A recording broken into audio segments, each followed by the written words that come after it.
Channel 8 News reporter Zaldi DeJungen is here in studio with Washburn Law professor and Kansas First News political analyst Dr. Bob Beatty. Zaldi? Thanks, John Morgan. And Dr. Bob Beatty joins us now to discuss and provide an in-depth analysis on how the upcoming elections will affect Kansas and with what we can expect to go down at the polls. Dr. Beatty, thank you for joining us today. Good to be here, Zaldi. All right, so Dr. Beatty, if you can give a quick overview on what's been happening in the Senate and the governor's race. Well, in the Kansas governor's race and in the Senate race, it's sort of ground zero for American politics. In the governor's race, really, what the voters have to decide is whether Kansas is a small c conservative state or an extremely conservative state. And we'll see Tuesday what the upshot of that is. In terms of the U.S. Senate, that's been the huge surprise. The Kansas voters have to decide whether Senator Pat Roberts has simply been in Washington too long, and independent Greg Orman is arguing that it's time for a fresh start for Kansas. And these two races have gotten national attention because of how close they were, or they are. So we'll go with the governor's race first. If Governor Brownback doesn't win, what does that mean for Kansas? Well, that's an excellent question. You know, Paul Davis, of course, is a Democrat, but the House and the Senate will most likely continue to be Republican. So in a long-standing Kansas tradition, Democrat Paul Davis would act as a check on the Republican legislature, and that's what, you know, a lot of people don't talk about, but he really wouldn't have a lot of power in the next 4 years. So again, you'd have that check and balance function of a Davis Democrat versus Brownback as a Republican. All right, and heading over to the Senate race, Pat Roberts has been here for over a decade now, and so here comes Greg Orman. And that race is pretty close as well. And so if Greg Orman takes Pat Roberts' spot, how big of an impact is that on the state of Kansas?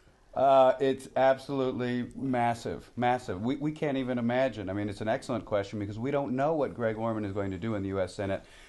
I think this has the potential, if Greg Orman wins, to sort of blow up Washington, inspire other independents across the United States to think about running for offices as independents. This is simply unprecedented. Think about this. The last time a non-Republican won a U.S. Senate seat in the state of Kansas, 1932. Wow. So it is big. All right. Well, these two races will definitely be fun to watch. Thank you, Dr. Beatty, for joining us today. Back to you guys. Thank you, Zaldi. When we return, we'll talk with a representative from Kansas State, from the K-State Republican and Democratic Party. Stay tuned.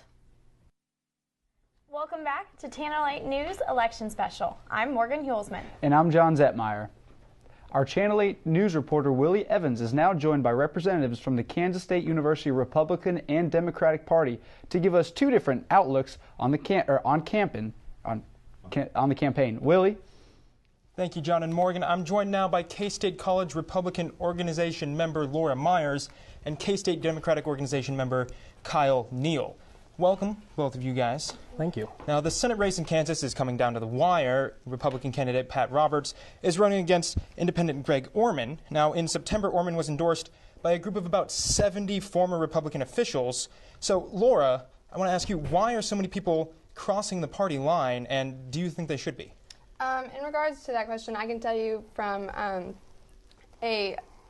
Governor Brownback's campaign representative talked to me about that issue, and actually those members were part of organizations that were nonpartisan, and those organizations that they were part of endorsed that candidate, so indirectly they were endorsed, but not by personal choice, just by association with the organization is how that played out. Back to you, Kyle. Same question. People seem to be, crossing the aisle at least a little bit. Do you think that they should for Orman?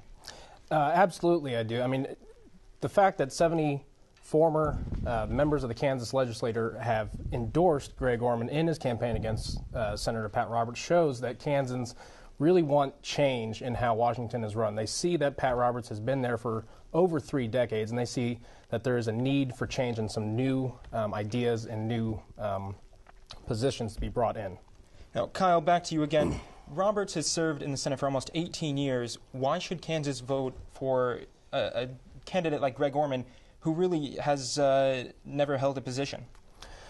Well, the benefit of bringing in somebody who hasn't held a position before is the fact that they are not necessarily beholden to special interests in Washington. Pat Roberts has served in Congress or in the Senate since 1981, and it's time that some new ideas are brought into the Senate. Pat Roberts has had his time, and what is really there to show for it? We have an outstanding current federal deficit and debt, and job creation is the #1 issue here, and Pat Roberts, at his current juncture, doesn't have a lot to show for it. Laura, do you think that Kansans really need someone with a lot of experience like Roberts in office right now?